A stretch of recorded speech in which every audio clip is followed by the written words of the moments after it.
এই যে শুনছো? হুম, তোমাকেই বলছি, আমাদের চ্যানেলটি সাবস্ক্রাইব করে দাও না প্লিজ।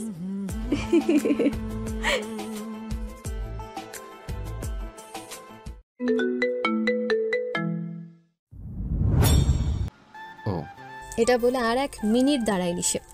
স্বপ্ন এভাবে চলে যাওয়াতে প্রাচ্য কিছুটা হতভম্ব হয়ে দাঁড়িয়েছিল তার যাওয়ার পানে। তোর জন্য সাজিকে সুন্দর সুন্দর মুহূর্তগুলো ভিডিও করে এনেছি। কই দেখা। এই নে ধর। সুহার হাতে মোবাইলটা দিয়ে খাতের উপরে চিত হয়ে শুয়ে পড়ে। সুরবালার সাথে দেখা হবে তো তার। আচ্ছা, সুরবালা দেখতে কেমন হবে? তার চেয়ে কি সুন্দর হবে? হয়তো হবে, আবার সুন্দর হতেও না পারে। যদি সুরওয়ালা ভুড়িওয়ালার প্যাট থাকে? আরে না না না, কী সব ভাবছি আমি। আমার সুরওয়ালার প্যাট থাকবে স্লিম, কোনো ভুড়ি টুড়ি থাকবে না, সব আজগুবি চিন্তা আমার। এত সুন্দর জায়গা সত্যি মিস করে ফেলেছি আমি। জায়গাটা সত্যিই খুব সুন্দর। আফসোস নিয়ে বলল সোহা। নীল শোয়া থেকে উঠে বলল, আমার সাথে যাওয়ার জন্য বলছি তোকে, তুই শুনিসনি? আমি কি জানতাম এত সুন্দর হবে জায়গাটা? নো টেনশন বেবি, তোমার আর ভাইয়ার হানিমুনের ব্যবস্থা করব ওই সাজেকে। আমার জানা মতে ওই জায়গা পারফেক্ট হানিমুন করার জন্য। লজ্জায় মাথা নুয়ে ফেলল সোহা। তা দেখে নীল হেসে দিল। বাপ্পা, আমার সোহা রানী দেখে লজ্জা আছে। কি সব বলিস না তুই? এটা বলে দৌড়াই পালায় সে। দৌড়াতে দৌড়াতে ছাদে উঠে যায়। হাঁটুতে হাত ভর দিয়ে হাঁপাতে থাকে সে। এভাবে তাকে হাঁপাতে দেখে তামিম প্রশ্ন করে, কুকুরে তাড়া দিল বুঝি তোকে? এই রাতের বেলা ছাদে কে থাকতে পারে? এই দিক ওদিক তাকায়, সামনে দাগিয়ে দেখে তামিম ছাদের রেলিংয়ে হেলান দিয়ে দাঁড়িয়ে আছে। 1 হাত সিগারেট ধরে রেখেছে আর মুখ দিয়ে ধোঁয়া ছাড়ছে। এই সিগারেট দেখলে গা পিত্তি জ্বলে যায় তার। সিগারেটের ধোঁয়া তার সহ্য হচ্ছে না। আপনি সিগারেট খাচ্ছেন? দেখতেই পাচ্ছ। দাদু শুনলে কষ্ট পাবে। দাদু দেখলে তো কষ্ট পাবে। এইসব বাজে জিনিস খান কেন? ছেড়ে দিতে পারেন না? হাত থেকে সিগারেট ফেলে দিয়ে সোহার কোমর জড়িয়ে নিজের কাছে টেনে বলল, তোর ভালোবাসা দিলে ছেড়ে দিব। সোহা ছাড়ার জন্য ছটফট করছে, বারবার নিজের কোমর থেকে তামিমের হাত ছুটাচ্ছে। ছাড়ুন বলছি। ছাড়বো না আমি। কেন ভালোবাসি না আমায় তুই? তোর ভালোবাসা পুড়িয়ে ছারকার করে দিচ্ছে আমায়। তোর অবহেলাগুলো আমার বুকের এখানে লাগে। ছাড়ুন বলছি, চিৎকার করব আমি। হুমকি দিচ্ছি আমায়? হুমকি দিব কেন? আপনাকে হুমকি দেওয়ার এত সাহস আমার নেই। আকুলতা নিয়ে তামিম বলল, কেন বুঝিস আমার ভালোবাসা তুই? কেন? সেই কারণ আপনি জানেন। বামন হয়ে চাঁদে হাত দেওয়ার সেই দুঃসাহস আমার নেই। বারবার এক কথা দোয়াই দিয়ে তুই আমায় ফিরিয়ে দিস তুই। ছাড়ুন বলছি এক্ষুনি আমায়, না হলে আমি এখন চিৎকার করে দাদুকে ডাকবো। নিজেকে ছাড়ার জন্য ব্যস্ত হয়ে পড়ে সোহা। তাকে আটকে রাখার জন্য সোহা আর তামিমের মধ্যে ধস্তাধস্তি চলতে থাকে। সোহা নিজেকে ছোটাতে গিয়ে বেখেয়ালে তামিমের গালে থাপ্পড় পড়েছে। তখনই তামিম তাকে ছেড়ে দেয়। সোহা ভয় পেয়ে কান্না করে দেয়। সে নিজের হাত বাড়িয়ে তামিমের গাল ছুঁতে নিলে তামিম 2 কদম পিছিয়ে যায়। সোহা কান্না করতে করতে বলল, আমি ইচ্ছে করে থাপ্পড় দিইনি, বিশ্বাস করুন। কিভাবে যেন আপনার গালে আমার হাত লেগে গেছিল। উন্মাদের মতন আচরণ করতে থাকে সে। তামিমের চোখ দিয়ে আগুন বের হচ্ছে। সে আর 1 মুহূর্ত দেরি না করে সেই স্থান প্রস্থান করে। পেছন থেকে অনেকবার সোহা তাকে ডাকে। কান্না করতে করতে সেখানে বসে পড়ে। বিশ্বাস করুন আপনি, আমি সজ্ঞানে আপনাকে আঘাত করিনি। কিভাবে আমি আপনাকে আঘাত করব? ভালোবাসি যে আমি আপনাকে। আপনি আমার ভালোবাসার মানুষ। আপনাকে আঘাত করব সেটা স্বপ্নে ভাবতে পারি না। আপনি জানতে চান না কেন আপনাকে বারবার ফিরিয়ে দিই? আজ আমি বলবো, আপনার ভালোবাসা গ্রহণ করলে দুজন কষ্ট ছাড়া কিছুই পাবো না। একটা কাজের মেয়ের সাথে আপনার সম্পর্ক কেউ মেনে নিবে না। এখন সম্পর্ক করলে ও একদিন না একদিন দুজনকে আলাদা হতেই হবে। তার চেয়ে ভালো সম্পর্ক না জড়ানোর। ভালোবেসে যদি আপনাকে হারিয়ে ফেলি সেই ভয়ে আপনাকে বারবার ফিরিয়ে দিয়েছি। আপনাকে আঘাত করার ইচ্ছে ছিল না। আপনাকে আঘাত করেই তার দ্বিগুণ কষ্ট আমি পাচ্ছি। দিন দিন কি আমার বুদ্ধির লোপ পাচ্ছে? মাথা কোনো কাজ করছে না। সকলের প্রাচুর থেকে নীলের মোবাইল নাম্বারটা নিতে পারতাম, তা না করে ওইভাবে হুট করে চলে আসলাম। নাম্বার থাকলে হয়তো কথা বলে অস্থিরতা কিছুতে কাটাতে পারতাম। হায়, সবটা একটা মেয়ে তোকে পাগল বানিয়ে রেখেছে। কিসব পাগলামো করছিস তুই? তোর 26 বছর জীবনের প্রেমী হাওয়া গায়ে কে মাখতে বলল? এবার ঠেলা সামলা। উফ, আর ভাবতে পারছি না কি করে যোগাযোগ করবো আমি। যোগাযোগ করতে না পারলে আজকে রাতটা নির্ঘুম কাটবে। স্বপ্ন খাটের উপরে হাত পা চারটা ফেলে শুয়ে পড়ে চোখ বন্ধ করে। কিছু একটা মনে করে হুট করে বসে পড়ে। মোবাইল খুঁজতে থাকে। মোবাইল ড্রেসিং টেবিলের উপরে রাখা ছিল। সেখান থেকে মোবাইল নিয়ে খটখট করে টাইপিং করে প্রাচ্যকে টেক্সট করে। অপেক্ষা আছে প্রাচ্যর টেক্সটের। 2 মিনিট পর প্রাচ্যর টেক্সট আসে। নাম্বার পেয়ে একটা বড় নিঃশ্বাস ফেলে সে। নাম্বার তুলে কল করে। মুভি দেখছিল নীল। মোবাইল বাজছে, তার খবর নেই। সোহা বলল, নীল, ফোন বাজছে তোর। মোবাইল হাতে নিয়ে দেখে আননোন নাম্বার। কে ফোন দেবে তাকে? ভাবতেই ফোন কেটে গেল। দ্বিতীয়বার ফোন আসতে ধরল সে। Hello hello. কোনো কথা বলছে না স্বপ্ন। নীলের কণ্ঠ শুনে তার হৃদয়ের আগুন নিভল। নীল ফোনের ওপাশ থেকে নিঃশ্বাসের শব্দ ছাড়া কিছু শুনতে পাচ্ছে না। বিরক্ত সুরে বলল, কথা যখন বলবেন না তাহলে অযথা ফোন করে বিরক্ত করেন কেন? হাজির। খট করে ফোন কেটে দেয় সে। স্বপ্ন বুঝতে পারিনি এভাবে ফোন কেটে দেবে নীল। একটা দীর্ঘ নিঃশ্বাস ফেলে আবার কল করে। নীল আবার ফোন হাতে নিয়ে দেখে আগের নম্বর থেকে ফোন আসছে। লোকটা ফোন করে কথা বলছে না, আবার বারবার ফোন দিচ্ছে। তাই বিরক্ত হয়ে ফোন কেটে দেয় সে। অনেক সুন্দর একটা মুভি দেখছিল সে। ফোন আসায় মুভি দেখায় মনোযোগ ব্যাঘাত ঘটছে, তাই ফোন বন্ধ করে ফেলল। শান্তিতে মুভিটা অন্তত দেখতে পাচ্ছে সে। ফোন সুইচড অফ বলছে। যতবার স্বপ্ন ফোন দিচ্ছে ততবারই। ফোন ফ্লোরে ছুঁড়ে ফেলে দিয়ে হাত পা ছড়িয়ে ছিটিয়ে শুয়ে পড়ে। আর ভাববে না ওই মেয়ের কথা সে। সোহা অনেকক্ষণ ধরে দাঁড়িয়ে আছে তামিমের সাথে কথা বলার জন্য, কিন্তু তামিম তাকে পাত্তা দিচ্ছে না। মনের সুখে মোবাইলে গেমস খেলে যাচ্ছে। তার রুমে যে কেউ দাঁড়িয়ে আছে তার খবর নেই।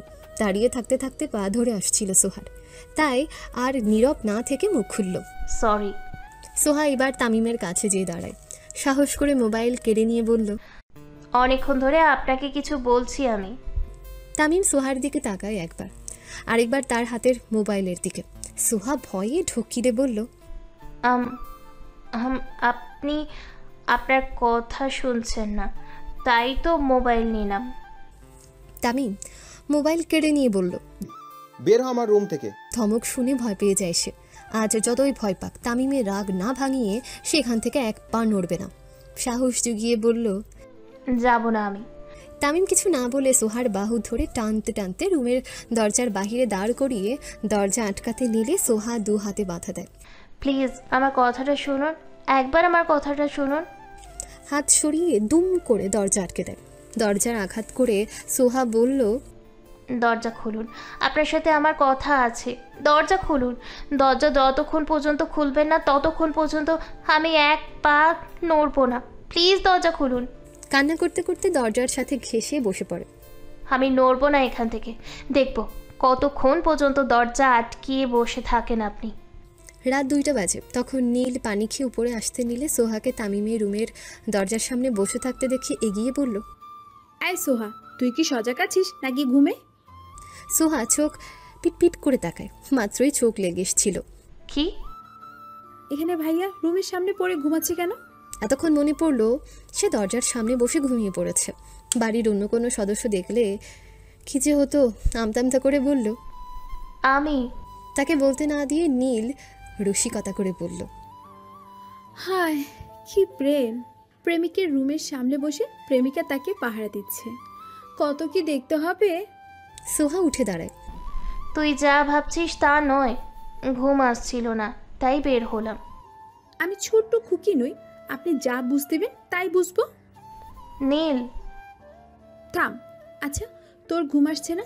তাহলে চল আমার সাথে। কোথায়? ডান্স করব। নিজের হাত ছাড়িয়ে নিয়ে সোহা বলল, মাঝরাতে মজা করছিস? সত্যি মজা করছি না, আমার ঘুম আসছে না। আর অনেক দিন হলো তুই আর আমি নাচানাচি করি না। মাঝরাতে লাউড বলিউড দিয়ে গান বাজাবো আর দুজন মিলে ডান্স করব। হেপি মজা হবে। চল চল। মাথা খারাপ হয়ে গেছে নীল? না, একদম ঠিক আছে। সবাই ঘুমাচ্ছে, এত রাতে এরকম করলে লাঠিচাটা করবে সবাই তোকে। কেউ কিছু করবে না, আমাদের দুজনের ঘুম আসছে না। কিন্তু মির্জা বাড়ির চাকর বাকর থেকে পরিবারের সব সদস্য ঘুমে মগ্ন। আমাদের যখন ঘুম আসছে না তাদেরকে ঘুমাতে দেওয়া হবে না। রাত একলা কেন আমরা সজাগ থাকবো? জাগলে সবাই একসাথে জাগবো, কেউ ঘুমাতে দিব না, আরামের ঘুম হারাম করবো সবার। লাইক সিরিয়াসলি, প্রেমে পড়ে তোর মাথা গেছে? এটা বলে সোহা হাঁটা ধরে তার রুমের দিকে। এই মেয়ের সাথে আর এক মুহূর্ত থাকা যাবে না, না হলে এই মুহূর্ত সবার ঘুম হারাম করতে উঠে বসবে। মানে কেটে পড়াই ভালো, না হলে রক্ষে নেই। মাঝরাতে গান ছেড়ে নাচা শুরু করবে। এই মেয়ের পক্ষে সবই সম্ভব।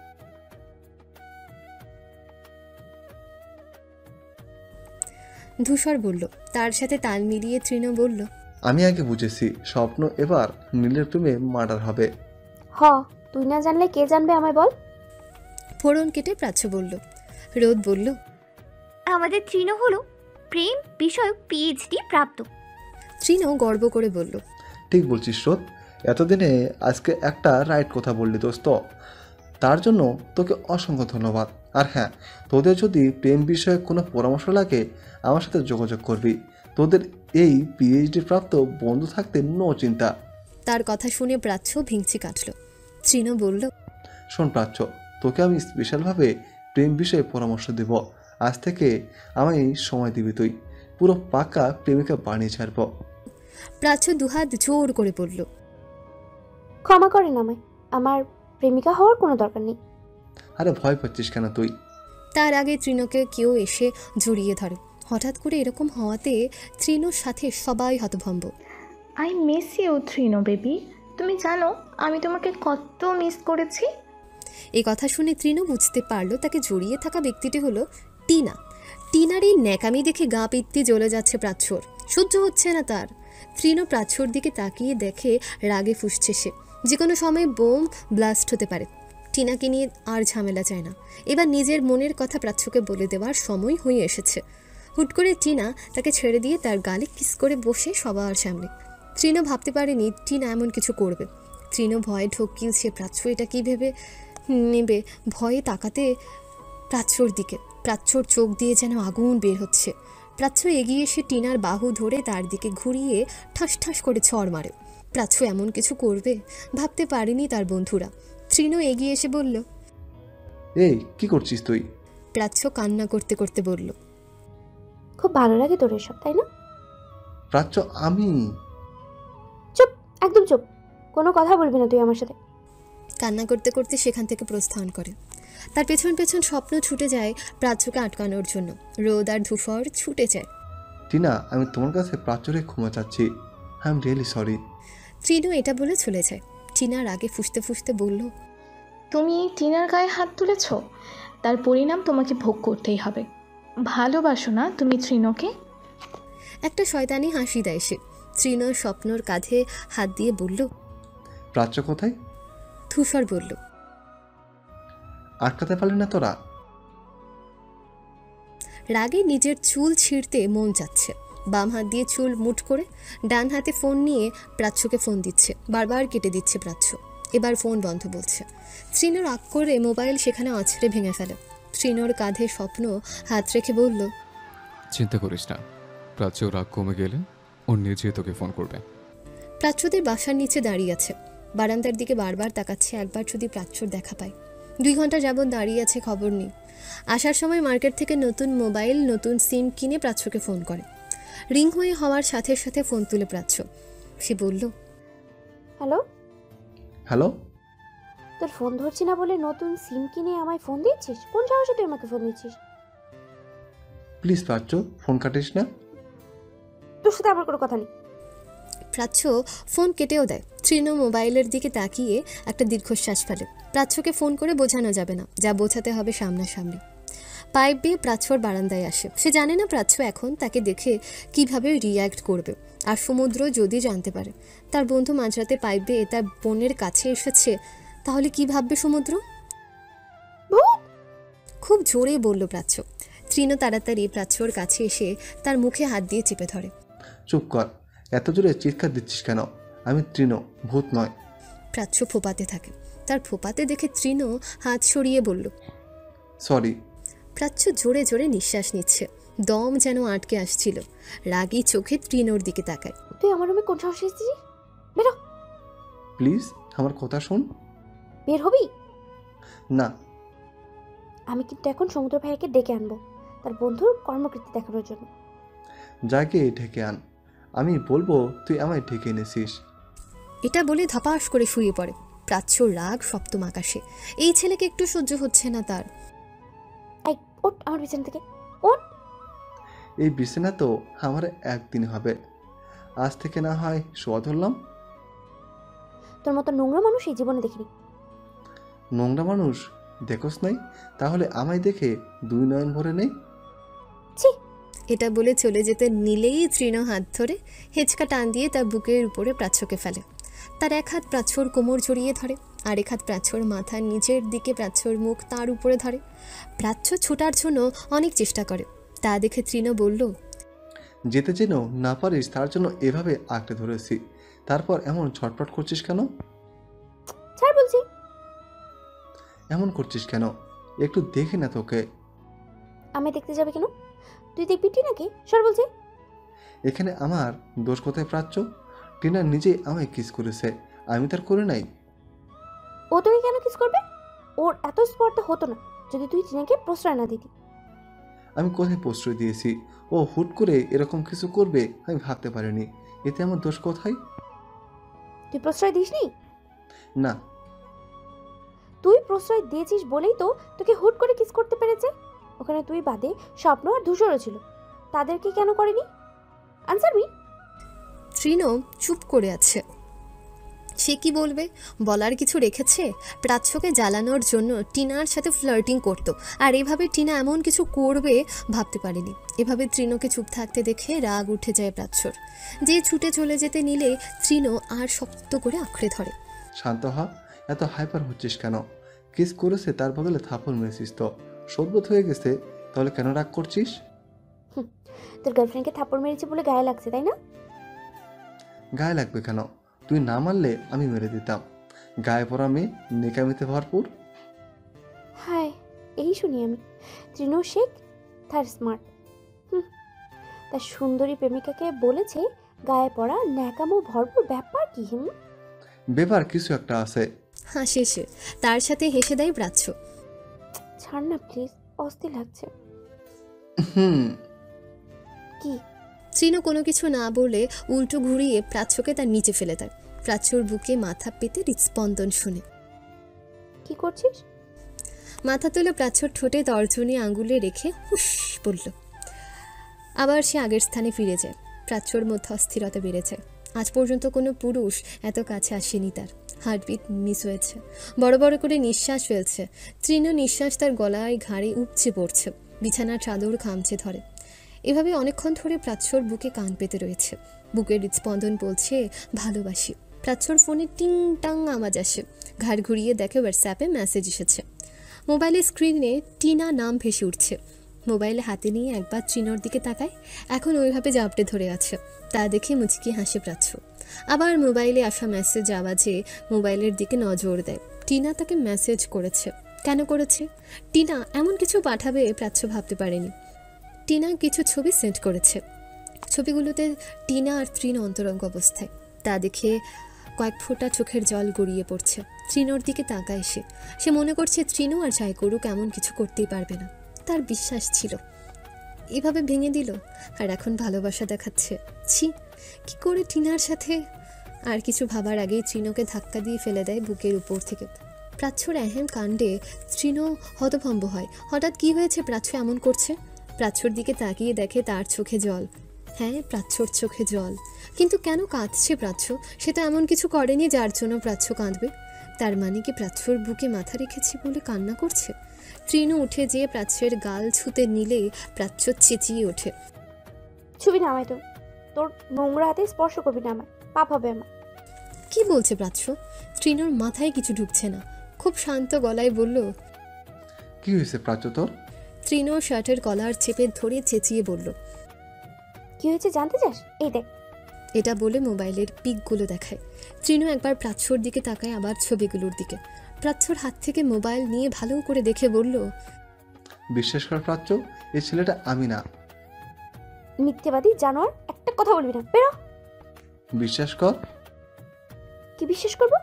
হ্যাঁ, কি বিশ্বাস করবো? জলজান্ত ছবিগুলো, এগুলো তো মিথ্যে বলতে পারে না। হ্যাঁ, এগুলো মিথ্যে।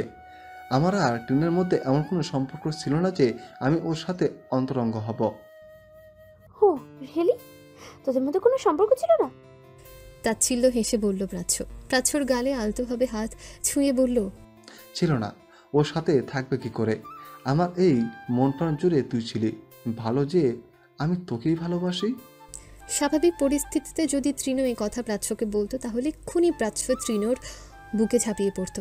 এতদিন তৃণর মুখে কথা শোনার জন্যই তো প্রাচ্যর মন ব্যাকুল ছিল, এই দিনের অপেক্ষায় ছিল। কিন্তু আজ সে তৃণকে বিশ্বাস করবে না। কিভাবে করবে? তার ভালোবাসার মানুষকে এভাবে অন্য একজনের সাথে অন্তরঙ্গ অবস্থায় দেখলে কে বা ঠিক থাকতে পারবে? প্রাচ্য কান্না করতে করতে তৃণর বুকে ইচ্ছে মতো আঘাত করতে থাকে। ভালোবাসিস?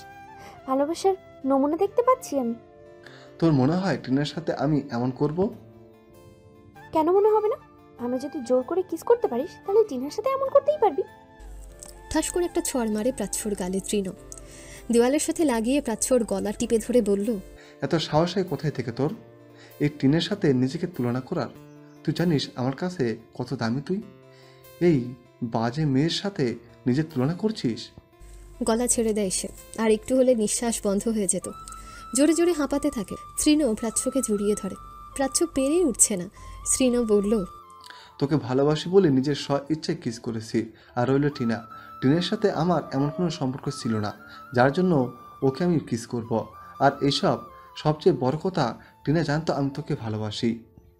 ধাক্কা দিয়ে সরিয়ে বলল প্রাচ্য। ভালোবাসা মাই ফুট। ভালোবাসি তুই আমায় ফিরিয়ে দিয়েছিস। এটা তোর ভালোবাসার নমুনা ছিল? তৃণ প্রাচ্যর দিকে এগিয়ে আসলে প্রাচ্য তাকে থামিয়ে বলল, আমার কাছে আসবি না তুই। আসবো না। তোর কথা আনসার শোন। তোকে আমি ফিরিয়ে দিয়েছি তার কারণ আমি চাইনি এই মুহূর্তে আমাদের মধ্যে ভালোবাসার সম্পর্ক হোক। সম্পর্ক করলে তোর পড়াশোনার ক্ষতি হতো, তাই ফিরিয়ে দিয়েছি। তার মানে এই নয় আমি তোকে ভালোবাসতাম না। আমি তোকে ভালোবাসতাম। আমি তোকে বুঝতে দিতাম না। চেয়েছিলাম তোর পড়াশোনা শেষ হলে একেবারে বউ করে ঘরে তুলে আমার অনুভূতির কথা জানাবো। চুপ কর, তোর মুখ থেকে কিচ্ছু শুনতে চাই না। এই মুহূর্তে বের হয়ে যা, না হলে আমি নিজেকে শেষ করে দেব। কি বলছিস সেসব তুই? বের হ। হ্যাঁ যাচ্ছি, কিন্তু বিশ্বাস কর টিনের সাথে এমন কোনো কিছু হয়নি আমার। আর আমি জানি কেন টিনা এই মিথ্যে ছবিগুলো পাঠিয়েছে। তার কৈফিয়ত টিনাকেই দিতে হবে। চলে যায় তৃণ। প্রাচ্য কান্না করতে করতে বসে পড়ে। এরকম চাইনি সে, তাহলে কেন এমন হয়েছে? কেন হয়েছে? ভালোবেসেছিল বলেই? পাউরুটিতে জেলি লাগিয়ে মুখে দেবে এমন সময় শায়লা বলল, প্রাচ্য, তোমার সাথে আমার কিছু কথা বলার ছিল। পাউরুটি মুখে না দিয়ে নামিয়ে রেখে বলল, বলো। তোমার বিয়ে ঠিক করে ফেলেছি আমরা। প্রাচ্য তার মায়ের দিকে একবার তাকায়, আবার সমুদ্রের দিকে একবার তাকায়। আমার বিয়ে ঠিক করেছে, তাও আবার আমার মতামত না নিয়ে। অবাক হলাম তোমাদের কৃতকার্য। আমরা এখনো তাদের ফাইনাল কথা দেইনি। সমুদ্র বলেছে তোমার মত নিয়ে বিয়েতে এগোতে। তোমার কি এই বিয়ে মত আছে? মা, আমি পড়াশোনা করছি, এক্ষুনি কি বিয়ে করতে হবে? বিয়ের পরে পড়াশোনা করবে। তোমার শ্বশুরবাড়ির লোক বলেছে বিয়ের পর তুমি যদি পড়তে চাও তাহলে তাদের অসুবিধা নাই। তারপর মা? শায়লা মেয়েকে থামিয়ে বলল, তুমি কি কাউকে পছন্দ করো? যদি করে থাকো বলতে পারো। তোমার ইচ্ছার বিরুদ্ধে আমরা তোমায় বিয়ে দেব না। পছন্দ? সে তো আমি একজনকে করতামই। আর সে ছিল তৃণ। ভালোবাসতাম আমি তাকে, আর সে আমার ভালোবাসার মর্যাদা কখনো দেয়নি। আমি তাকে ভালোবাসি না, ঘৃণা করি আমি তাকে। I hate you. মা, আমি বিয়েতে রাজি।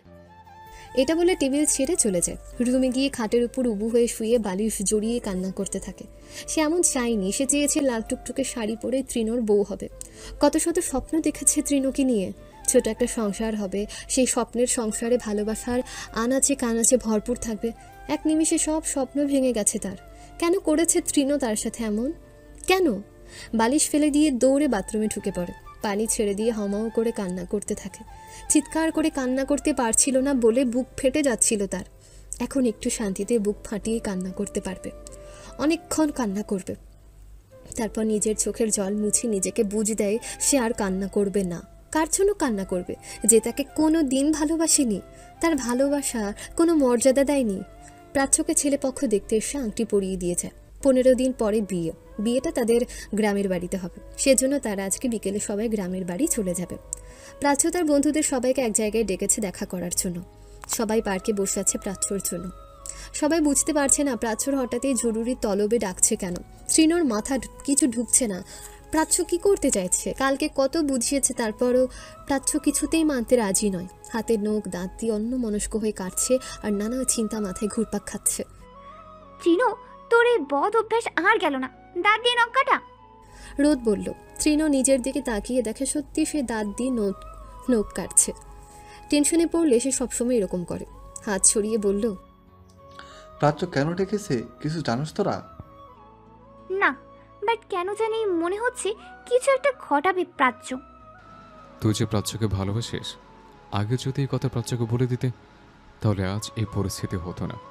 স্বপ্ন বলল। তারপর ধূসর বলল, আমার এখন ইচ্ছা করছে টিনা মেয়েটাকে ঠাস ঠাস চর মেরে আসতে, ওর জন্য এমন হয়েছে।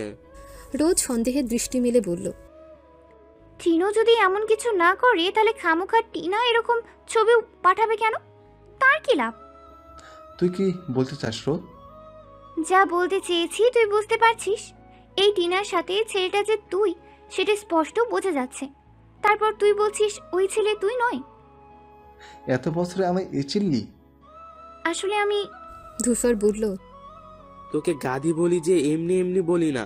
এখনকার যুগ ডিজিটাল যুগ, ছবি এডিট করে এসব করা অনেক সহজ। ট্রিনো ছবি এডিট করে টিনা এই কাজ করেছে। গাধি বলাতে রোদে রাগ উঠলেও সে এখন রাগটা প্রশ্রয় দিল না। এই বিষয়ে জানতে হবে, তার বেস্ট ফ্রেন্ড কষ্ট পাবে সে দেখতে পারবে না। তাই আবার প্রশ্ন করে ধূসরকে।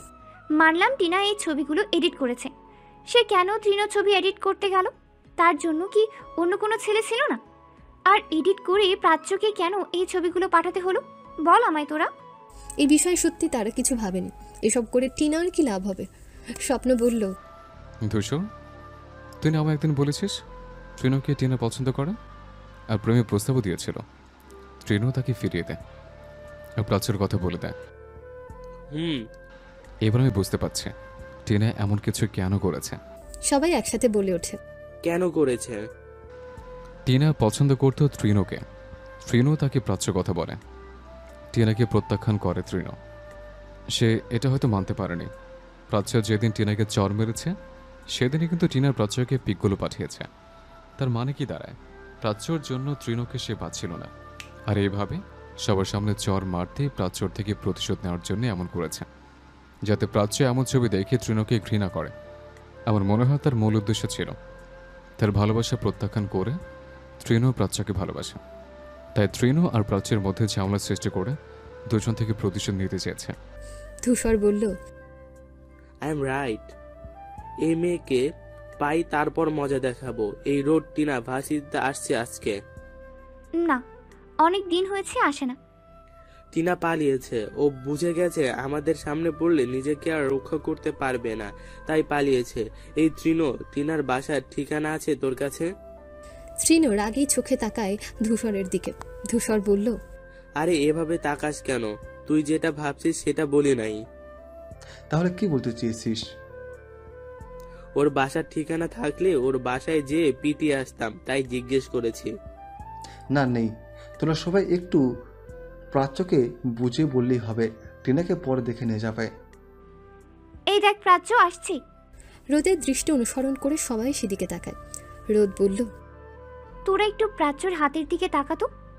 ধূসর বলল, প্রাচ্যর হাতে একটা লাল কার্ডের মতো লাগছে। কিসের কার্ড এটা?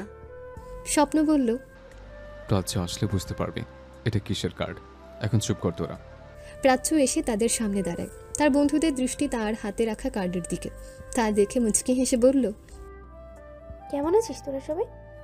আমরা সবাই ভালো আছি, বাট তোর চেহারার অবস্থা কেন? স্বপ্ন বলল। প্রাচ্য কিছু বলতে গেলে তার আগেই রোদ বলল, তোর হাতে কি এটা প্রাচ্য? প্রাচ্য নিজের হাতের দিকে তাকিয়ে বলল, ও এটা এটা হলো আমার বিয়ের কার্ড। বিয়ের কার্ডটা ট্রিনোর দিকে এগিয়ে দিয়ে বলল। সবাই একসঙ্গে বলে উঠল, বিয়ের কার্ড? ট্রিনো তার দিকে বড় বড় চোখ করে তাকায়। এই মেয়েটা কি বলছে? কাপা কাপা হাতে ট্রিনো কার্ড নিতে গেলে স্বপ্ন হাত বাড়িয়ে নিয়ে বলল, বিয়ের কার্ড মানে? বিয়ের কার্ড মানে বিয়ের কার্ড? নাম শুনিস নাই মনে হচ্ছে, যেভাবে রিয়েক্ট করলি। হ্যাঁ শুনিস। তোর বিয়ে মানে কি? তোর বিয়ে ঠিক হলো কবে? স্বপ্ন বলল, পরশু। এটা বলে ব্যাগ থেকে আরও কার্ড বের করে সবার হাতে একটা একটা করে দিয়ে বলল, আমি আসি, তোরা সবাই বিয়ের 7 দিন আগেই চলে আসবে আমার গ্রামের বাড়িতে। এটা বলে চলে যেতে নিলেই তৃণ হাত ধরে ফেলে প্রাচ্যর। ঝাড়া দিয়ে হাত ফেলে প্রাচ্য বলল, ডোন্ট টাচ মি। তোর এই পাপ হাতে আমাকে ছোঁয়ার চেষ্টা করবি না। প্রাচ্যর 2 বাহু চেপে ধরে চিৎকার করে তৃণ বলল, তোকে ছাড়ার অধিকার শুধুই আমার। তুই বউ সাজলে শুধু আমার জন্য সাজবি, আর কারোর জন্য নয়। প্রাচ্য নিজেকে ছাড়াতে মরিয়া হয়ে ওঠে, কিন্তু পেরে উঠছে না তৃণর সাথে। দাঁত মুখ খিচিয়ে বলল, ব্যথা পাচ্ছি আমি, ছাড় বলছি। ছাড়বো না। তোর এই ব্যথার চেয়ে দ্বিগুণ ব্যথা আমি পাচ্ছি। আমার হৃদয়ের যে রক্তক্ষরণ হচ্ছে, তার কি হবে? সেই রক্তক্ষরণ বন্ধ করা একমাত্র যে তুই উপায়। প্লিজ এমন পাগলামি করিস না তুই। তোকে ছাড়া আমি এক মুহূর্ত থাকতে পারবো না, খুব কষ্ট হবে আমার। বাহু ছেড়ে আলতো করে 2 হাত প্রাচ্যর গাল ছুঁয়ে বলল, সব দোষ আমার, আমি মেনে নিচ্ছি। তুই আমায় শাস্তি দে, তারপরও এভাবে ছিঁড়ে যাস না। তোকে অন্যের হতে দেখতে পারবো না আমি। তোকে নিয়ে যে স্বপ্ন বলেছিস সেগুলো মিথ্যে হতে দিস না। ভালোবাসি আমি তোকে, এবার সুযোগ দে প্লিজ। গাল থেকে হাত ছুড়িয়ে ফেলে প্রাচ্য। তার নিজেরা তর্জনী আঙ্গুল তৃণ হাট বরাবর রেখে বলল, এখানে খুব কষ্ট হচ্ছে তাই না? বিশ্বাস করছি না, আমারও হতো। কি বললি তুই? আমাকে অন্যের হতে দেখতে পারবি না? তাহলে আমি কি করে সহ্য করতাম? যখন তুই আমার সামনে দাঁড়িয়ে অন্য মেয়ের সাথে ফ্ল্যাটিং করতি, তখন আমার কষ্ট হতো না? বিশ্বাস কর, খুব কষ্ট হতো, খুব। আমার সব স্বপ্নগুলো ভেঙে দিয়েছিস তুই। তোকে আমি কখনো ক্ষমা করবো না। এটা বলে সেখান থেকে চলে যায় কান্না করতে করতে। তৃণ ধপাস করে মাটিতে পা ফেলে বসে যায়। এভাবে বসতে দেখে সবাই আটকে ওঠে। স্বপ্ন তৃণর কাছে এসে বলল, তুই চিন্তা করিস না, আমি প্রাচ্যকে বোঝালে প্রাচ্য বুঝবে। স্বপ্ন ইশারায় ধূসরকে বলে তৃণর কাছে আসার জন্য। স্বপ্ন দৌড়িয়ে যায় প্রাচ্যর কাছে। তার পথ আগলে দাঁড়ায় স্বপ্ন। তা দেখে প্রাচ্য বলল, স্বপ্ন, পথ ছাড়। আগে আমার কথা শোন। কারোর কথা শোনার প্রয়োজন নেই আমার। বাসায় যেতে হবে, আমার দেরি হয়ে যাচ্ছে আমার। প্রাচ্যর 2 বাহু ধরে স্বপ্ন শান্ত সুরে বলল, তুই জানিস প্রাচ্য, ধূসর আর তৃণ কেমন? এরা একটু একটু মেয়েদের সাথে ফ্লার্টিং করে। তার মানে? তার মানে কি বলবি? এই ছবিগুলো মিথ্যে, এটাই তো। প্লিজ, আমি আর কিচ্ছু শুনতে চাই না এই বিষয়ে। আমার বিয়ে ঠিক হয়ে গেছে। নিজের হাত ছাড়িয়ে চলে যায় প্রাচ্য। স্বপ্ন একটা হতাশার নিঃশ্বাস ফেলে তৃণর কাছে আসে। তাকে দেখে ধূসর বলল, কি হলো? যে নিজে থেকে বুঝতে চায় না, তাকে হাজার বোঝালেও বুঝবে না। আচ্ছা, সমুদ্রকে তৃণ আর প্রাচ্যর ব্যাপারটা বললে কেমন হয়? রোদ বলল। তার সাথে তাল মিলিয়ে ধূসর বলল, সমুদ্রকে বললে হয়তো বিয়ে ভেঙে দিতে পারে। তৃণ উঠে দাঁড়ায়। সে বলল, কোনো দরকার নেই। যে যেতে চায় তাকে আটকানোর কারো সাধ্য নেই। তৃণ, স্বপ্ন, সমুদ্র বসে আছে ক্যাফেতে। সমুদ্র কফিতে চোখ দিয়ে বলল, হঠাৎ এত জরুরি তলব? স্বপ্ন স্বাভাবিক ভঙ্গিতে বসে বলল, আমরা তোর এত পর হয়ে গেছে সমুদ্র। প্রাচ্যর বিয়ে ঠিক করেছিস, অথচ আমাদের একটু জানানোর প্রয়োজন বোধ করিস না।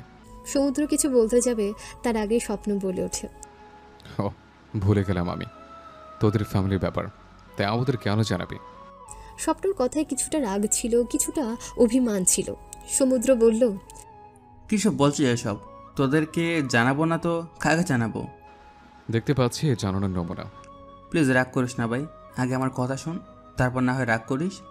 সমুদ্র খেয়াল করলো তৃণ এসেছে পর্যন্ত একটা কথা বলেনি, চুপচাপ হয়ে বসে আছে। কফি মগ হাতে নিয়ে নাড়াচাড়া করছে, খাচ্ছে না। তা দেখে সমুদ্র বলল, আরে ওকে তৃণ? চোখ তুলে তাকিয়ে সে বলল, হ্যাঁ ওকে। কিন্তু তোকে দেখে তো মনে হচ্ছে না ঠিক আছিস। কি হয়েছে বল আমায়? নাথিং, কিছু হয়নি আমার। স্বপ্ন বলল, আরে ওর কিছু হয়নি, আগে বল। হুট করে প্রাচ্যর বিয়ে ঠিক করে ফেললে প্রাচ্যের পছন্দ অপছন্দের একটা ব্যাপার স্যাপার তো থাকতে পারে, ওর মত নিবি না? সমুদ্র আরেক চুমুক দেয় কফিতে। সে বলল, তোরা ট্যুরে থাকতে এসেছিল সম্বন্ধটা, তারপর 5-6 মতামত নিয়ে বিয়ের কথা এগিয়েছে। বাইরে বিদেশ সব কিছু আমাকে দেখাশোনা করতে হয়। সব আত্মীয় স্বজনকে কার দেওয়া এসব নিয়ে ব্যস্ত ছিলাম বলেই জানাতে পারিনি। প্রাচ্যের মতামত নিয়েছে মানে? প্রাচ্য কি এই বিয়েতে মত দিয়েছে নাকি? তৃণ বলল, আম্মা তো পাঁচশোর মত নিয়ে বিয়ের কথা পাকাপাকি করেছে। পাঁচশোকে আম্মাই বলেছে তার কোনো পছন্দ থাকলে বলতে, তাহলে বিয়ে ভেঙে দেবে। কিন্তু পাঁচশো বলেছে তার কোনো পছন্দ নেই, আর সে আমাদের পছন্দ করা ছেলেকে বিয়ে করতে রাজি। তৃণ চেয়ার ছেড়ে উঠে দাঁড়ায় আর এক মুহূর্ত দেরি না করে ক্যাফের বাইরে চলে আসে। তৃণর এহেম আচরণ সমুদ্র অবাক হলেও স্বপ্ন হয়নি। সে পেছন পেছন যায়। চলে যাচ্ছিস কেন? সমুদ্রকে যেটা বলতে আসলে সেটা বলেছে। সমুদ্র কি বলে দেখলে না? প্রাচ্যের মতামত নিয়ে বিয়ে ঠিক করা হয়েছে এবং তাকে বলা হয়েছে তার কোনো পছন্দ আছে কিনা। তারপর সে কী করলো? বিয়ের জন্য রাজি হয়ে গেল। এটাই ছিল তার ভালোবাসা। এটুকু বিশ্বাস ছিল না তার ভালোবাসার মানুষের উপরে। এখন আমার প্রাচ্যর ভালোবাসা নিয়ে সন্দেহ হচ্ছে, সত্যি কি আমায় ভালোবেসেছিল? তাই হোক, বাদ দিয়ে সব। ও যদি আমার সাথে ভালো থাকতে পারে, আমিও দিব্যি ভালো থাকতে পারবো। সমুদ্রকে কিছু বলার প্রয়োজন নেই। প্রাচ্য রাগ করে এমন করেছে, আর এখন তুই জেদ করে সমুদ্রকে কিছু জানাতে বারণ করছিস। অন্তত আমাকে জানাতে দে। তোর আমার বন্ধুত্বের কসম রইল, তুই কিছু জানাবি না সমুদ্রকে। এক প্রাচ্য চলে গেলে কত প্রাচ্য আসবে লাইফে। কারোর জন্য জীবন থেমে থাকে না, জীবন নিজের গতিতে চলতে থাকে। প্রাচ্যর জন্য আমার জীবন আটকে থাকবে না, অনায়াসে চলে যাবে। আর আমরা সবাই মিলে প্রাচ্যর বিয়েতে যাব। খুব খুব মজা করব, বন্ধুর বিয়ে বলে কথা। এটা বলে চলে যায়। আর এক মুহূর্ত স্বপ্নের সামনে থাকলে ধরা পড়ে যেত তার চোখের জলে। ভুলে যাবে প্রাচ্যকে, আগের মতো বিন্দাস লাইফ যাপন করবে সে। সমুদ্র বিল পে করে এসে বলল, তৃণর কি হলো? এভাবে হঠাৎ চলে এলো? আরে বলিস না, মাথা ব্যথা করছে তা চলে গেছে। ওকে থেকে আজকে অন্যরকম লাগছিল। অন্য সময় হলে অনেক হাসি খুশি দেখা যেত। রোদ দরজার বাহিরে দাঁড়িয়ে কলিং বেল বাজিয়ে যাচ্ছে। থামার নাম নেই। এতক্ষণ ধরে কে কলিং বেল বাজাচ্ছে? কলিং বেলের সুইচটা হয়তো বিরতি দেওয়া হচ্ছিল না, বাজিয়ে চলছে। কে এভাবে কলিং বেল বাজাচ্ছে? আজ তার খবর বের করিয়ে ছাড়বে। জনের মতো কলিং বেল বাজানোর শিক্ষা দেবে। মনে মনে এসব বিড়বিড় করছে আর সিঁড়ি বেয়ে নিচে নামছে সমুদ্র। দরজা খুলে দেখে রোদ দাঁড়িয়ে আছে হাতে একটা হটপট নিয়ে। এখন ইচ্ছে করছে রোদকে ঠাঁটিয়ে চড় মারতে। এত সাত সকালবেলা এভাবে এসে ঘুমের 12টা বাজিয়ে ছেড়েছে, তার শাস্তি রোদকে পেতেই হবে। দরজার সামনে ফাঁক করে দরজা হাত দিয়ে দাঁড়িয়ে সমুদ্র বলল, আল্লাহর রাস্তা মাফ করিবেন, এই মুহূর্তে আপনাকে ভিক্ষা দেওয়ার মতো টাকা আমার কাছে নেই। সমুদ্রের মুখে এমন কথা শুনে কেঁদে দিতে ইচ্ছে করছে রোদের। সকাল সকাল মায়ের হাতে নাস্তা বানিয়ে সমুদ্রের জন্য এনেছে, ভেবেছে হয়তো সমুদ্র তাকে দেখে খুশি হবে। কিন্তু তাকে দেখে এত খুশি হয়েছে সমুদ্র, তাই ভিক্ষুক উপাধি দিয়েছে তাকে। সত্যি কি তাকে দেখতে ভিক্ষুকের মতো লাগে, নাকি সমুদ্র তাকে অপমান করার জন্য এসব বলে? তারপর বেহায়া হয়ে কথা বলতে গেলে তার আগে সমুদ্র বলে ওঠে, বোধহয় সকাল ধরে কিছু খাওয়া হয়নি আপনার, খাওয়ার জন্য দাঁড়িয়ে আছেন। আসলে টাকা না থাকলে কি হয়েছে, আমাদের ফ্রিজে খাবার আছে, সেগুলো খেয়ে যাবেন, আসুন ভিতরে। এটা বলে দরজা থেকে সরে দাঁড়ায় আর রোদ ঘরে প্রবেশ করে। রোদ ভালো করে বুঝতে পেরেছে খাওয়ার জন্য এনেছে বলেই তাকে সমুদ্রকে এ কথা বলে বুঝাতে চেয়েছে তাদের ঘরেও খাবার আছে। রোদ, কেন যে তুই দরদ দেখিয়ে খাবার আনতে গেলি? এবার বুঝ ঠেলা, আল্লাহ জানে আজ তোকে কত অপমান সহ্য করতে হয়। সমুদ্র পেছনে ফিরে তাকিয়ে বলল, কি হলো, দাঁড়িয়ে আছেন কেন? বসে পড়ুন নিচে, আমি খাবার আনছি। না, আর সহ্য করতে পারছে না রোদ। তাকে প্রতিবাদ করতেই হবে। কিছু বলি নাই বলে সমুদ্রকে তাকে আজ রাস্তার ফকির উপাধি দিয়েছে। সাহস সঞ্চয় করে রোদ বলল, কি মনে হয় ভাইয়া আপনার আমাকে? আমি খাবারের জন্য এসেছি? ফকির মনে হচ্ছে আমাকে? সমুদ্র মুখের উপরে রোদ কথা বলেছে তার একদম পছন্দ হয়নি। রোদের হাত থেকে হটপট ফেলে দেয় ফ্লোরে। রোদের বাহু ধরে বলল সে, জানিস রোদ, ইদানিং তুই খুব বড্ড বেয়াদব হয়ে গেছিস, মুখে মুখে তর্ক করছিস, খুব পাকনা গজিয়েছে তোর। হ্যাঁ, যাটাই করে দেবো তোর পাকনা। আপনি আমায় বারবার অপমান করেছেন, তাই বাধ্য হয়ে মুখ খুলতে হয়েছে। সমুদ্রকে ধমকিয়ে বলল, একদম চুপ। রোদ ভয় পেয়ে যায় সমুদ্রের ধমকানোতে। রোদের চুলগুলো পনিটেল স্টাইলে বাঁধা ছিল। সমুদ্র রোদের চুলগুলো টেনে টেনে ক্লিপ খুলে ফ্লোরে ছুঁড়ে ফেলে। ব্যথার চোখে পানি চলে আসে তার। সমুদ্র তাকে আবার ধমকিয়ে বলল, আমাকে তোর ফকির মনে হয়, তাই তোর বাসা থেকে খাবার আনবি আমার জন্য? আমার বাসায় কি খাবারের অভাব পড়েছে? রোদ এবার বুঝতে পারছে সমুদ্রের রাগ কেন উঠেছে। তার বাসা থেকে খাবার এনেছে তাই বুঝে এমন বিহেভ করবে? প্রাচ্য যখন বলেছে তারা গ্রামের বাড়ি চলে যাচ্ছে, সমুদ্রকে বিয়ের কয়েকদিন আগে আসবে, তাই আজ সকালবেলা খাবারে এনেছে, তার বাহানা দিয়ে একটু দেখে যাবে। তাই কত ভালোবেসে খাবারগুলো এনেছে, আর সেই খাবারগুলো ফেলে দিয়েছে। খাবারগুলো ফ্লোরে পড়ে গড়াগড়ি খাচ্ছে। তা দেখে রোদের চোখে পানি উপচে পড়ছে। রোদ বসে হটপট হাতে নিয়ে চলে যেতে নিলে সমুদ্রকে পিছু ডাকে। দাঁড়া, কই যাচ্ছিস তুই? আমার ঘুমের ব্যাঘাত ঘটিয়েছিস তুই, তার জন্য তোকে শাস্তি পেতে হবে। চোখের পানি মুছে চোখ দুটো ছোট ছোট করে রোদ বলল, শাস্তি? শাস্তি। আগে ফ্লোরটা মুছবি, যেখানে যেখানে তোর হটপটে খাবার পরে নষ্ট হয়েছে সেখানে সেখানে ভালো করে মুছবি। নোংরা আমি একদম সহ্য করি না। কিছুক্ষণ আগে ফকির বলে উপাধি দিয়েছেন, আর এখন কাজের লোক বলে উপাধি দেওয়ার জন্য আমার হাতে এই কাজ করাতে যাচ্ছেন। আমি কিছুতেই করব না এই কাজ। কেন করবি না? তুই কি প্রধানমন্ত্রী কর না যে তুই এই কাজ করলে তোর যা যাবে? নে তাড়াতাড়ি কর। এসব করা হলে আমার নাস্তা বানাবে তুই নিজের হাতে। এটা বলে চলে যায় সমুদ্র। রোদ আর কি করবে? সে খুব অসহায়। ভালো যখন বসেছে তখন এসব করতেই হবে। এসব করে যদি তাকে একটু পটানো যায় তাহলে তাই করতে রাজি সে। ভালো করে মুছে রোদ কিচেনে যায়। কোনো দিন কিচেনে ঢুকেছে কিনা সন্দেহ আছে।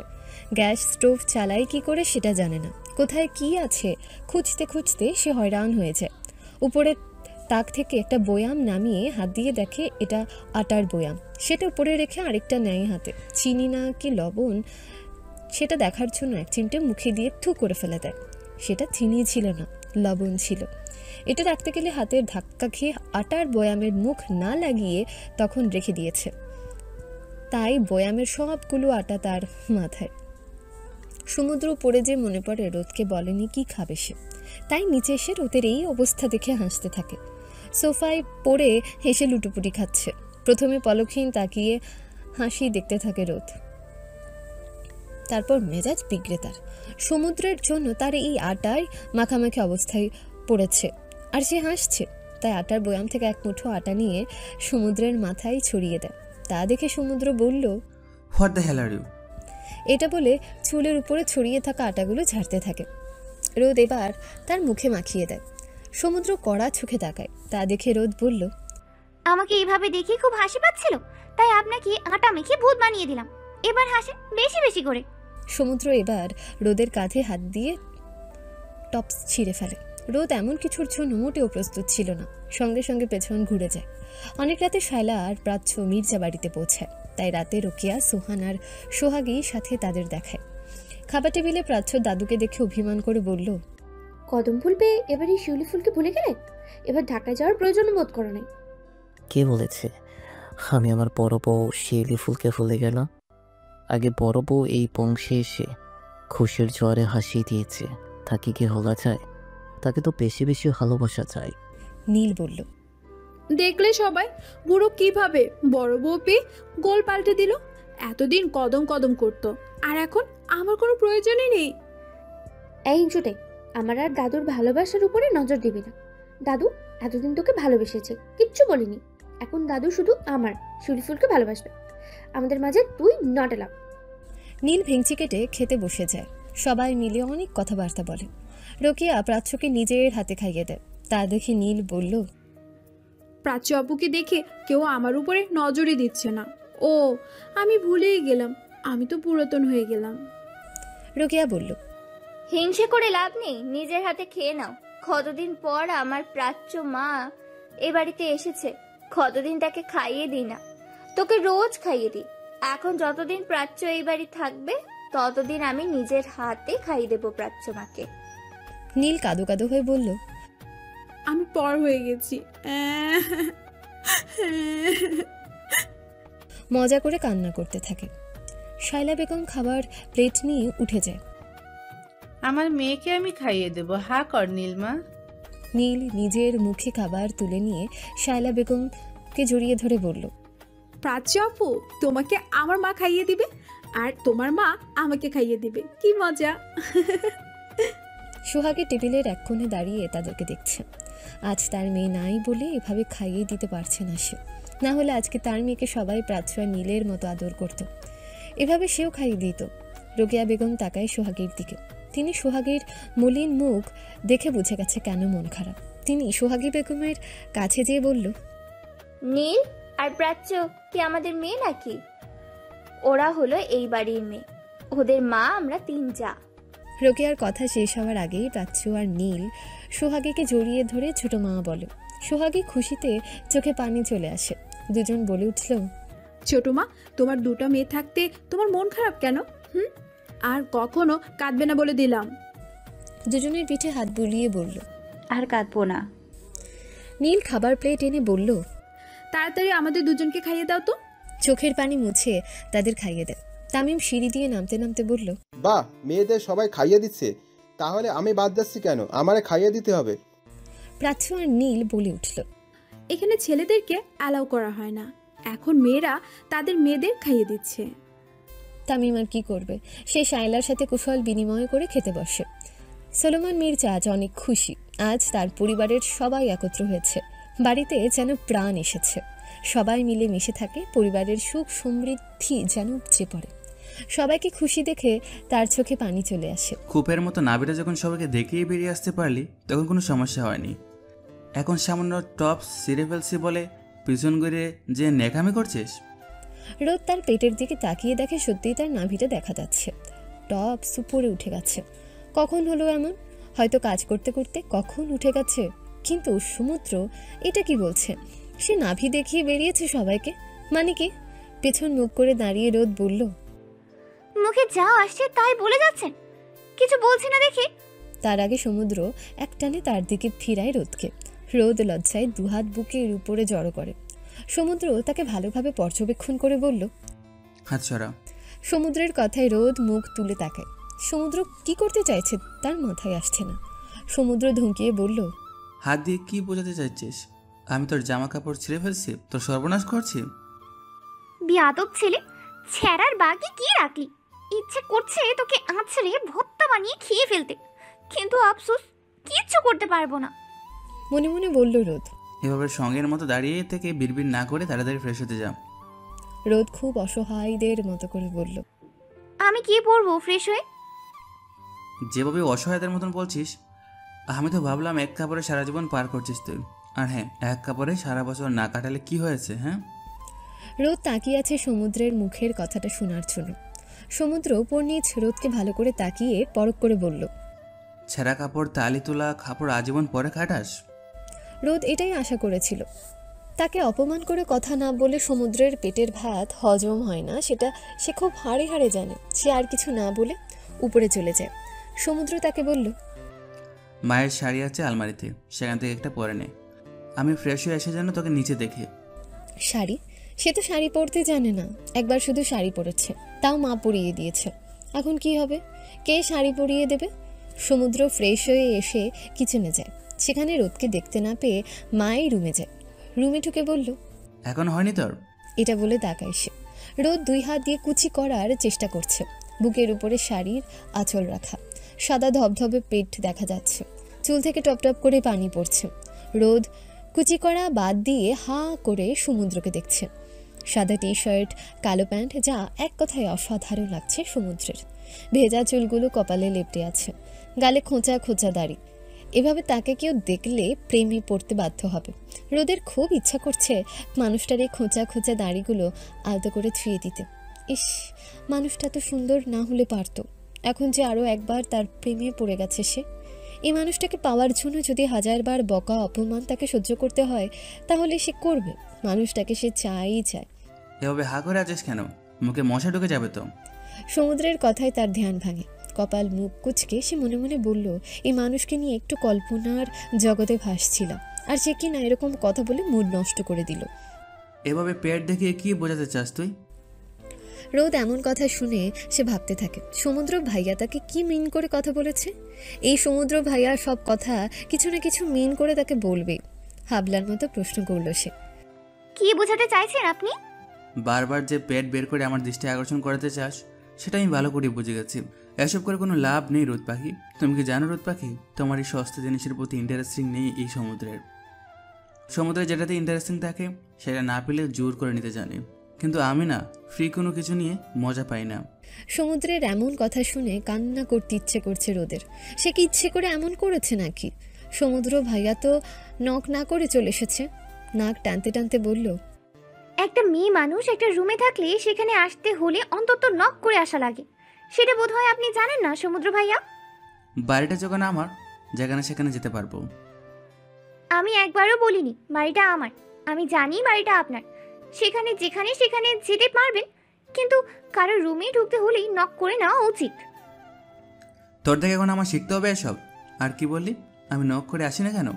যেখানে দরজা খোলা ছিল সেখানে নক করে আসার কথা আসছে কোথা থেকে? হ্যাঁ, এবার রোদের মনে পড়ে গেল সে তো দরজা আটকায়নি, এখন আবার এটা নিয়ে সমুদ্র ভাইয়াকে সে যে একগাদা কথা শুনিয়ে ফেলেছে। আল্লাহ জানে তাকে এখন কি করে সমুদ্র ভাইয়া। তার ভাবনা মিথ্যে প্রমাণ করে দিয়ে সমুদ্র ভাইয়া তাকে বলল, আমার খুব খিদে পেয়েছে, দয়া করে নিচে আয় তাড়াতাড়ি। এটা বলে চলে যেতে নীলে রোদ বলল, সমুদ্র ভাইয়া আমি শাড়ি পরতে পারি না। রোদের কথা শুনে তার দিকে ফিরে তাকিয়ে এক পা করে এগিয়ে আসে। তাকে এগিয়ে আসতে দেখে রোদ পিছপা হতে গেলে শাড়িতে পা লেগে পড়ে যেতে নিলে সমুদ্র তার এলোমেলো শাড়ির কুচি দেওয়া যেখানে ছিল সেখানে ধরে টান মেরে তার বুকে এনে ফেলে। সিনেমার হিরোদের মতো তোকে শাড়ি পরাতে এগিয়ে আসছি আমি, এ তো ভেবে থাকলে আমি বলবো তুই ভুলে গেছিস। সমুদ্র এই সস্তা জিনিস হাত লাগিয়ে নোংরা করতে চায় না। এটা বলে ধাক্কা মেরে খাটের উপরে ফেলে দেয় রোদকে। খাটের উপরে শুয়ে কান্না করতে করতে বারবার সমুদ্র তাকে সস্তা জিনিস বলছে, এজন্য খুব খারাপ লাগছে তার। কেন সমুদ্র ভাইয়া আমার ভালোবাসা বোঝে না? কেন সে এমন করে আমার সাথে? কি করেছি আমি তার জন্য সমুদ্র ভাইয়ার কাছে বারবার অপমান হই আমি? বারবার সে অচেনা নাম্বার থেকে ফোন আসছে। এবার নীল মহা বিরক্ত হয়ে ফোন ধরে কর্কশ কণ্ঠে বলল, দেখছেন তো ফোন ধরছি না, তবে কেন বারবার ফোন দিয়ে বিরক্ত করছেন? কোনো কথা বলছে না স্বপ্ন, কি বলবে? আর নীল যদি শোন আমি ফোন করেছি, যদি সে কারণ জানতে চায় তাহলে কি বলবো? এই আপনি কি বোবা? কথা বলছেন না কেন? না, আমি বোবা নই। যাক, অবশেষে কথা বলেছেন, কিন্তু আপনার গলাটা খুব চেনা চেনা লাগছে। কোথায় যেন শুনেছি মনে হচ্ছে। শুনছেন তো বটে। তার মানে কি আপনি আমার পরিচিত কেউ? হতেও পারে। হেয়ালি না করে ক্লিয়ার করে বলুন কে আপনি। আমি তো পরিচয় দিব না, আপনি খুঁজে বের করেন কি হতে পারে আমি। আমার এত দরকার নেই আপনার খোঁজ বের করার, দয়া করে ফোনটা কাটুন। আরে ব্রেক যাচ্ছেন কেন? রাখবো না তো কি নাচবো না কি? সত্যি আপনি নাচ জানেন? তাহলে যখন আমাদের দুজন দেখা হবে আমাকে আপনি নাচ পরিবেশন করে দেখাবেন। শখ কত, আমি আপনাকে নাচ পরিবেশন করে দেখাবো? নীল ব্যঙ্গ করে কথাটা বলল। স্বপ্ন শুধু এই কথা বিনিময়ে একটু হেসেছে, সেটা হয়তো নীলের অজানা। নীল আবার বলল, আমাদের দুজনে দেখা হবে মানে? বিধাতা যদি চায় হয়তো আমাদের দুজনের কোনো এক গ্রীষ্মের দুপুরে দেখা হবে। বাপরে বাপ, কি ইচ্ছা আপনার! কেন, খারাপ কি বললাম? খারাপ নয় বটে কি, অনেকেরই অনেক রকম ইচ্ছা দেখলাম, কিন্তু আপনার মতো এরকম ভিন্ন ইচ্ছা পোষণ করা মানুষ দেখিনি। দেখা করার ইচ্ছা আমার সাথে, তাও আবার এই শরৎ বসন্ত বাদ রেখে গ্রীষ্মের কাঠখড় রোদে। তখনই প্রাচ্য রুমে ঢুকে নীলকে ডাকতে থাকে। নীল, কোথায় তুই? নীল কানের থেকে মোবাইল সরিয়ে উত্তর দিল, আপু আমি বারান্দায়, এখানে এসো। প্রাচ্য বারান্দায় এসে বলল, কার সাথে কথা বলছিস? ফোনের ওপাশে স্বপ্ন প্রাচ্যর কথা শুনতে পায়। প্রাচ্য যদি নাম্বারটা দেখে বলে দেয় আমার, তাহলে কি হবে? দেখো না আপু, ইদানিং একটা অচেনা নাম্বার থেকে ফোন আসছে, কিন্তু পরিচয় দিচ্ছে না। কেন জানি মনে হচ্ছে আমাদের চেনা মানুষের মধ্যে কেউ একজন। তোর ফোনটাতে। নীল ফোনটা বাড়িয়ে দেয় প্রাচ্যর দিকে। স্বপ্ন এখনও লাইনে আছে। প্রাচ্য মোবাইলের নাম্বারটা দেখে মুচকি হাসে। প্রাচ্যকে হাসতে দেখে নীল ভ্রু কুচকে তাকিয়ে বলল, কি ব্যাপার আপু, তুমি হাসছো কেন? প্রাচ্য মোবাইলের থেকে দৃষ্টি সরিয়ে বলল, এমনি। তোমার হাসিটা যেন আমার কাছে রহস্যমূলক ছিল। বাবা, আমাদের নীল কবে থেকে গোয়েন্দা বিভাগে কাজ করা শুরু করেছে? এখন শুরু করিনি, বাট এখন থেকে চেষ্টা করব। প্রাচ্য নীলকে ফোন বাড়িয়ে দিয়ে বলল, ফোনটা বোধহয় কেটে গেল। নীল হাত বাড়িয়ে ফোন নেয়। প্রাচ্য নীলের রুম থেকে বেরিয়ে স্বপ্নের নাম্বারে ডায়াল করে। স্বপ্ন ফোন ধরতে প্রাচ্য বলল, বাবা, আমাদের স্বপ্ন যে তলে তলে প্রেমে ভালোই রেলগাড়ি চালিয়ে যাচ্ছে রে। স্বপ্ন এর প্রত্যুত্তরে কিছু বলল না, শুধু হেসেছে। স্বপ্ন প্রাচ্যকে বলল, তুই বলে দিয়েছিস এটা যে আমার নাম্বার ছিল? পাগল নাকি, আমি বলতে যাবো কেন? আর তুই পরিচয় দিসনি কেন? আরে বলবো, এখন একটু ফোন করে চালাই, তারপর বলবো। সময় থাকতেই বলে দিস, বেশি সময় নিতে যেয়ে আবার হারিয়ে না ফেলিস। কিছুতে হারাতে দেব না, তোর বিয়েতে আসলে বলে দেব। আচ্ছা রাখি। প্রাচ্য, বল। কেন এমন করছিস? জিদ করে বিয়ে করলে কি সুখে থাকতে পারবে? কে বললো আমি জিদের বসে বিয়ে করছি? আমি খুব ঠান্ডা মাথায় বিয়ের সিদ্ধান্ত নিয়েছি। এই সিদ্ধান্তের জন্য যদি তোকে কখনো পস্তাতে হয়? বাই। স্বপ্ন, এই বিষয়ে কথা বলতে ভালো লাগছে না। তুই আমাদের বন্ধু, তোর খারাপ আমরা কেউ কখনো চাইব না। তোর লাইফের সিদ্ধান্ত তুইই নিবি, কিন্তু বন্ধু হিসেবে একটা কথাই বলবো, আর একবার ভেবে দেখ, যদি কখনো ভুল ভেঙে যায় তখন তুই চাইলে আর সব ঠিক করতে পারবি না। এখনো হাতে সময় আছে। বাই। কেন কথা বলছেন না আমার সাথে? তোকে কে বলেছে আমার রুমে আসতে? আমি এসেছি আমার ইচ্ছায়, কেউ আসতে বলেনি। কেন রাগ করে আছেন আমার উপরে? তামিম এবার দাঁতে দাঁত চেপে বলল, আমি তোর উপরে রাখতে যাব কেন? একটা কাজের মেয়ের উপরে রাগ করবো কেন আমি? হুয়াই? সোহা চোখ তুলে তামিমের দিকে তাকায়, চোখে পানি চিকচিক করছে। কি করে বলতে পারলো তামিম ভাইয়া তাকে এই কথা? এটাই ছিল তার ভালোবাসা? খুব কষ্টে নিজেকে সংযত করে বলল, আমাকে আমার জায়গা দেখিয়ে দেওয়ার জন্য ধন্যবাদ। এটা বলে দৌড়িয়ে বেরিয়ে আসে। এতক্ষণ যে খুব কষ্টে নিজের কান্না চেপে ধরেছে, এখন তার চোখ দিয়ে অঝরে চোখের পানি ঝরছে। কান্না করতে করতে নিজেই নিজেকে বলছে, আমি ভুলেই গেলাম আমি এই বাড়ির কাজের মেয়ে, আর কখনো এই সীমা লঙ্ঘন করব না। আজকে আপনি আমার চোখে আঙুল দিয়ে বুঝিয়ে দিয়েছেন আমার জায়গা কোথায়, আর কখনো সেটা ভুলবো না। প্রাচুর বিয়ের দিন ঘনিয়ে আসছে, তাই সমুদ্র ঢাকার ব্যবসার কাজগুলো ম্যানেজারকে বুঝিয়ে এসেছে সব ঠিকঠাকভাবে করার জন্য, কোনো প্রয়োজন পড়লে তাকে জানাতে। সমুদ্র মির্জা প্যালেসে পৌঁছেছে কালকে রাতে, তাই সঙ্গে করে আনা গিফটগুলো দিতে পারেনি কাউকে। সবার সাথে একসঙ্গে নাস্তা খায় সকালে। নীল আর প্রাচ্যকে বলে সবার জন্য আনা গিফটগুলো নিয়ে আসতে নিচে। দাদুকে পাঞ্জাবি দিয়ে সালাম করে দোয়া নেয়। নীলের হাতের থেকে শাড়ির প্যাকেটগুলো নিয়ে তাদের দিয়ে বলল, বড় মা, ছোট মা, এগুলো তোমাদের জন্য। এটা বলে রোকেয়া আর সোহাগীকে সালাম করতে নিলে রোকেয়া ধরে বলল, কি করছো বাবা? তোমার স্থান পায়ে নিচে না, আমাদের বুকে। এটা বলে রোকেয়া বেগম সমুদ্রের কপালে ভালোবাসার পরশ এঁকে দেয়। সমুদ্র দুজনকে দুহাত দিয়ে জড়িয়ে ধরে। বড় আব্বু কাকাই সবাইকে দেওয়া হয়। তামিমের দিকে তার প্যাকেট এগিয়ে বলল, পছন্দ হয়েছে কিনা বলিস। তামিম বলল, তুই এনেছিস, পছন্দ হবে না সেটা কি হয়? আমিনা বেগমের কাছে এসে সমুদ্র বলল, আমিনা খালা, এটা তোমার। কি দরকার ছিল বাবা এসব করার? দরকার আছে, তুমি আমাদের পরিবারের একজন, আমি আমাদের পরিবারের সবার জন্য এনেছি, তাহলে তুমি বাদ যাবে কেন? এই ফ্যামিলির সবাই কেউ তাকে বুঝতে দেয় না আমিনা এই বাড়ির কাজের লোক। প্রতিটা ঈদের বা যে কোনো উৎসবে সবার জন্য যা কেনা হয় এই জামা কাপড় তাদের মা মেয়েকে সেটাই কিনে দেওয়া হয় তাদের পছন্দের অনুযায়ী। সোহার পড়াশোনার খরচে ফ্যামিলির সবাই চালায়, না হলে মা মেয়ে না খাইয়ে মরতে হতো। আমিনা খালা, তুমি কাঁদছো কেন? আমিনা চোখের পানি মুছে বলল, না বাবা, এটা দুঃখের কান্না নয়, এটা সুখের কান্না। আমিনা খালাকে জড়িয়ে ধরে সমুদ্র বলল, আর কখনো কাঁদবে না তুমি। আমরা থাকতে কিসের কষ্ট তোমার? যখন কোনো কিছু প্রয়োজন হবে আমাদেরকে জানাবে। সমুদ্র সবার উদ্দেশ্যে বলল, এগুলো আমার তরফ থেকে পাঁচশোর বিয়ে উপলক্ষে গিফট। নীল তেরে এসে বলল, সবার জন্য কিছু না কিছু এনেছে, কিন্তু আমার গিফট কোথায় ভাইয়া? তোর জন্য আনতে ভুলে গেছি, পরের বার আসতে আনবো। দেখেছো তোমরা, তোমাদের ছেলে আমার জন্য কিচ্ছু আনে নাই, আমার কথা ভুলেই গেছে। থাক, আমার জন্য আর আনা দরকার নাই, তোমার গিফট আমার আর লাগবে না। এটা বলে রাগ করে চলে যেতে নিলে সমুদ্র নীলের হাত ধরে বলল, আমাদের কদম ফুল যে হ্যাপি রেখে গেছে। এটা বলে নীলের দিকে একটা প্যাকেট এগিয়ে দিয়ে বলল, দেখো পছন্দ হয়েছে কিনা। সমুদ্রের হাত থেকে প্যাকেট নিয়ে ছিঁড়ে ফেলে দেখে একটা মেরুন কালারের লেহেঙ্গা। তা দেখে খুশিতে সমুদ্রকে জড়িয়ে ধরে বলল, থ্যাংক ইউ ভাইয়া, তুই এই পৃথিবীর শ্রেষ্ঠ ভালো ছেলে। হ্যাঁ, আমি চেষ্টা ভালো ভাইয়া। একটু আগে কেউ একজন আমার নামে সবার কাছে নালিশ করলো। অভিমান করে সমুদ্র পরের কথাটা বলল। নীল তাকে বলল, আমি জানতাম আমার ভাইয়ের সবার জন্য কিছু না আনলো, আমার জন্য তার কিছু না কিছু আনবেই। তুমি যেমন আমার জন্য গিফট এনেও মজা করেছিলে, তেমনি আমিও মজা করেছি, সমান সমান হয়ে গেছে। গোল্ডেন আর পিঙ্ক কালারের একটা লেহেঙ্গা সোহার দিকে এগিয়ে দিয়ে বলল, এটা তোমার জন্য, পছন্দ হয়েছে কিনা দেখো। সোহা ভালো করে নাড়িয়ে চাড়িয়ে দেখে বলল, আমার খুব পছন্দ হয়েছে। প্রাচ্য বলল, সবার দেওয়া হয়ে গেছে, আমার তো কই? বিয়ের কোণে তোমার জন্যই আনা হয়েছে। এটা বলে একটা প্যাকেট প্রাচ্যর দিকে এগিয়ে দিয়ে বলল, এটা তোর।